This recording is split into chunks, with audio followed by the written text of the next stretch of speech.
Olá pessoal, nessa segunda videoaula nós vamos tratar e vamos pontuar os aspectos relevantes que apontam a escola pública como agência educadora de qualidade, a partir do que propõe a Constituição Federal e a LDB.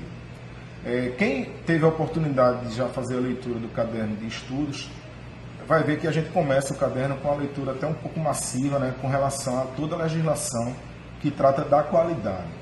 E realmente a gente tem vários textos, tanto na Constituição Federal, no capítulo da educação, como na LDB, que é a legislação mais importante do Brasil com relação à educação, que falam da qualidade. Eu até destaco o artigo 206 da Constituição Federal, quando ele diz que a garantia do padrão de qualidade é um princípio da educação brasileira. Mas aí, uma pergunta fica quando a gente faz toda aquela leitura da legislação. Afinal, como saber se uma escola é de qualidade? A rigor, se a gente, assim, no primeiro momento, quando a gente tem essa pergunta diante de nós, a gente vai dizer, possivelmente, que escola de qualidade é a escola onde os alunos vão e conseguem aprender. Sendo que a questão educativa é uma questão bastante complexa.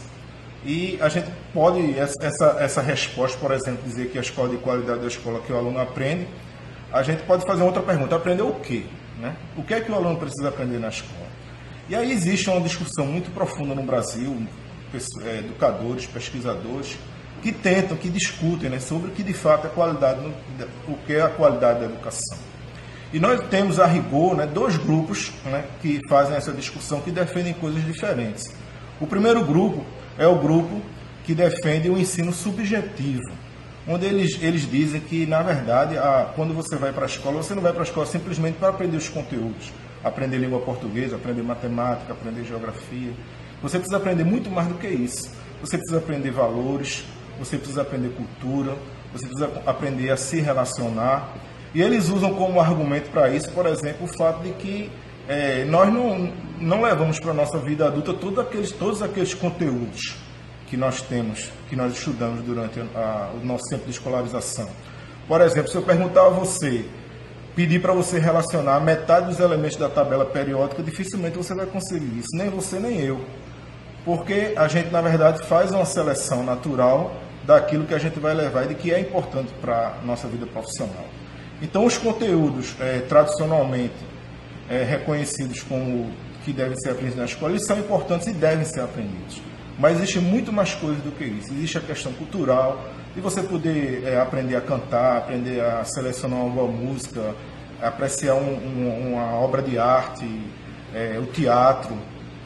Existe também a questão dos valores, né? Do que é a amizade, do que você aprender a se relacionar com as pessoas, o respeito, você lutar pelos seus direitos sem deixar de respeitar o direito dos outros, que são coisas importantes que a escola precisa ensinar de acordo com esse grupo.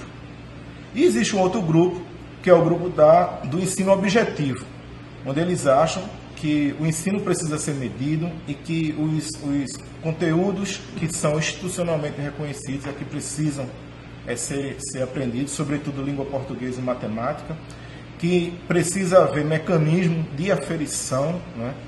E por isso que, por exemplo, a gente vê índices como o IDEB e avaliações como o Prova Brasil, como o SAEP, que deve existir a meritocracia, ou seja, o profissional deve ser remunerado de acordo com a produção que ele tem, né? De acordo com a quantidade de alunos que ele consegue ensinar. Eu vou colocar ensinar entre aspas. E, na verdade, esse segundo modelo é um modelo que ele está basicamente institucionalizado no Brasil, porque as esferas de poder, o Estado, e quando eu falo assim o Estado enquanto pessoa jurídica, né, ou seja, as prefeituras, os estados e a nação, e também a mídia ela gosta muito, ela precisa de resultado, a mídia precisa de ranking, precisa saber quem é o melhor na Prova Brasil.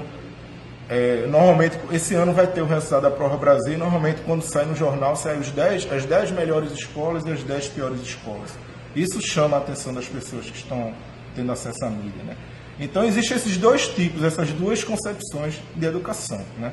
A subjetiva e a objetiva. Sendo que, na verdade, aqui a gente não vai fazer juízo de valor de nenhuma das duas. Mas eu acredito que para a gente poder entender realmente se uma escola é de qualidade, a gente precisa entender qual é o papel da escola. Para que serve a escola? Quem inventou a escola? Qual foi o objetivo? No que é que se estava pensando quando se instituiu esse ambiente social chamado escola? E aí, se nós formos fazer uma análise ontológica do ser humano, nós vamos ver que o ser humano ele se diferencia dos outros animais basicamente por duas questões. A primeira questão é que ele consegue, ele tem a capacidade de modificar a natureza para aferir benefícios. Então, por exemplo, o ser humano lá na pré-história, ele andava, né, ele é bípede, então ele andava com os outros bípedes. Em um determinado momento ele percebeu que ele poderia andar mais rápido sem fazer esforço. E ele começou a observar na natureza e percebeu que existia um quadrúpede, um cavalo, que ele poderia domesticá-lo, poderia usar ele para se locomover. E isso ele fez. Ou seja, esse tipo de coisa, ou seja, de modificação da natureza, de transcendência daquilo que está além da nossa pele, é algo que é característica específica do ser humano e que diferencia ele dos outros animais. Você não vai ver nenhum outro animal fazendo esse tipo de coisa. O máximo que você vai ver é um tatu fazendo a sua toca, mas que é a mesma toca que ele faz há milhões e milhões de anos.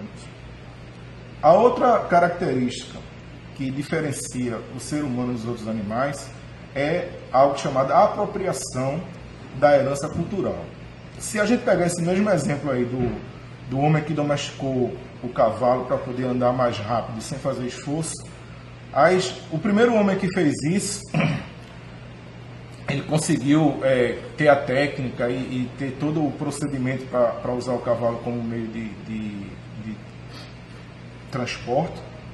As outras gerações que se seguiram não precisaram novamente verificar na natureza qual seria o melhor animal e tentar desenvolver técnicas de domesticação. Eles simplesmente pegaram o que já tinha sido construído pelos seus antecessores e se apropriaram daquela herança cultural, se apropriaram daquele conhecimento. E, na verdade, eles pegaram aquele conhecimento e conseguiram desenvolvê-lo ainda mais. Tanto é que vieram as carruagens, vieram os carros, vieram os aviões. Então, essa é uma característica específica do ser humano. Ele se apropria da herança cultural. E isso é educação. A educação, ele é justamente essa atualização histórica do ser humano. Porque geneticamente nós não nascemos com esse conhecimento. O conhecimento, ele não é transmitido de forma genética, ele não vem pelos nossos genes. Na verdade, é uma construção histórica. Então, por exemplo, Arquimedes, Isaac Newton, Albert Einstein, eu e você, quando nós nascemos, nós sabemos exatamente a mesma coisa. Ou seja, nada. O que vai nos diferenciar é justamente a apropriação da herança histórica que nós fazemos. Então, por exemplo, Arquimedes, quando nasceu, ele já herdou alguma herança histórica para produzir todo aquele conhecimento que ele tinha. Isaac Newton já se aproveitou daquilo que foi construído por Arquimedes. Einstein se aproveitou daquilo que foi construído por Isaac Newton. Nós temos a possibilidade também de usar aquele conhecimento. Ou seja, educação é isso. Eu gosto muito desse termo, de atualização histórica do ser humano. Esse é o papel da educação.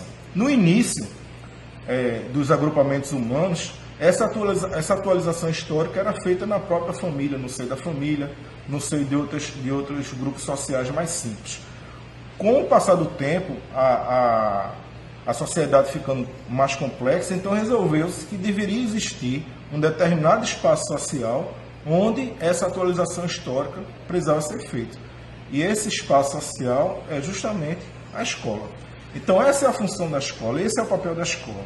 É de propiciar que cada ser humano possa fazer a sua atualização histórica, possa se apropriar da cultura que foi produzida desde o início da humanidade. É nessa perspectiva que nós temos que avaliar se a educação é uma educação de qualidade ou não. É a partir dessa perspectiva de se a escola ela é capaz de fazer com que os estudantes, com que aqueles que chegam a ela, eles vão ter a possibilidade de fazer essa atualização histórica, se apropriar da cultura produzida pela sociedade. A Unesco ela traz um documento muito interessante, que inclusive está lá no caderno de atividades, onde ela fala sobre quais são as dimensões, né, que são 7 dimensões, para se avaliar se é uma escola de qualidade. Onde ela fala que para uma escola ter qualidade, ela precisa ser um ambiente educativo, ou seja, a escola, ela como um todo é um ambiente educativo. Então, todas as pessoas que trabalham lá, elas têm como função primordial propiciar a educação, propiciar que as pessoas que chegam a ela tenham acesso à cultura. Ela é um espaço que precisa ter alguma prática pedagógica, é um espaço que precisa ser permanentemente avaliado. E quando fala em avaliação, não é só simplesmente aquela avaliação do professor que vai fazer uma prova na sala de aula. Normalmente essa avaliação aqui está instituída, né? A avaliação dos alunos. Mas na escola os alunos precisam ser avaliados sim, mas os professores precisam ser avaliados, a gestão precisa ser avaliada, os trabalhadores que trabalham na escola precisam ser avaliados. Precisa haver uma gestão democrática. E esse aspecto a gente vai tratar mais especificamente na videoaula número 4, quando a gente vai tratar por que a escola não pode ser administrada da mesma forma que uma empresa, que uma fábrica. Lá no texto, no documento da Unesco, também fala de uma dimensão que é a formação continuada, ou seja, todas as pessoas que são trabalhadores na escola precisam ter uma formação específica. Precisa também ter um ambiente físico adequado. E, por fim, acesso, permanência e sucesso dos alunos na escola, ou seja, os alunos precisam chegar na escola, que é o acesso, né? Eles precisam permanecer na escola e precisam ter sucesso, ou seja, a escola precisa atingir os seus objetivos, que é fazer com que o aluno ele possa ter essa sua atualização cultural.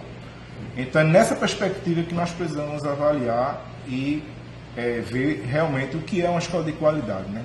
Qual é a função da escola, para que ela serve. E a partir dessa perspectiva, eu creio que vários horizontes vão se abrindo e a gente vai poder repensar sobre as nossas práticas e sobre o nosso trabalho no ambiente escolar. É isso, minha gente. Eu espero que vocês possam, de fato, estar aproveitando realmente essas discussões. Não deixem de fazer as atividades que estão lá na nossa plataforma, né? E vamos fazer essa discussão, porque eu acho que isso é muito importante para nós, enquanto trabalhadores da educação, naquilo que nós precisamos desempenhar dentro do ambiente escolar. Até a próxima videoaula.